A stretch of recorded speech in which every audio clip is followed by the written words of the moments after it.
আসসালামু আলাইকুম ভিউয়ার্স। আজ শুক্রবার। আর আজকের এই দিনে আমাদের রূপসীপাড়া বাজারে মূলত হচ্ছে বাজারের দিন।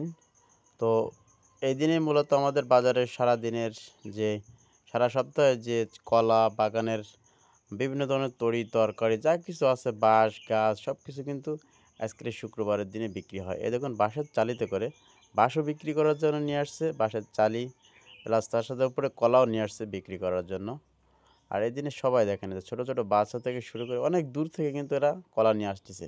এরা ৪-৫ কিলোমিটার ৬ কিলোমিটার ২-৩ ঘন্টা হেঁটে কিন্তু তারা এই কলার কাঁদিগুলো বাজারে বিক্রি করার জন্য নিয়ে আসতেছে অনেক দূর থেকে।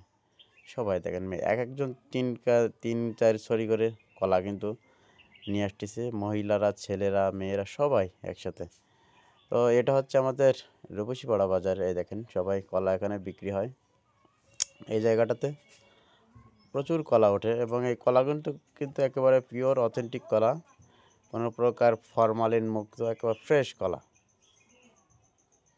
তো আমাদের এখানে দূর থেকে যারা কলা ক্রেতা তারা কলা কেনার জন্য আমাদের এখানে আসে এবং শুক্রবারের দিন তারা কলা কিনে নিয়ে এখান থেকে নিয়ে যায়। দেখেন কলাগুলো সাইজ দেখেন একেবারে খুবই মোটা মোটা সাইজের কলা এবং খুবই